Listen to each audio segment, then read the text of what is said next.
Наташа, Наташа, здравствуйте. Здравствуйте. Сегодня у вас праздник намечался? Намечался, отменяют комендантский час. Совсем отменился? Ночной не будет службы.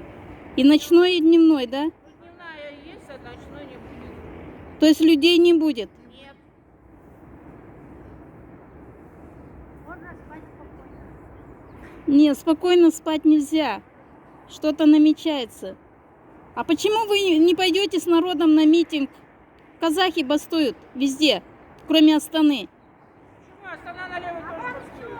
Надо, чтобы война была. Войны нет, спокойно надо правительство убрать. Без войны. Мы вот посмотрели, как вас... Когда убрали? Где?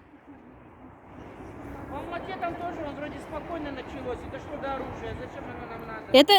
Это банда КНБшников и Дикий Арман. Им заплатили хорошо, чтобы провоцировать народ мирный.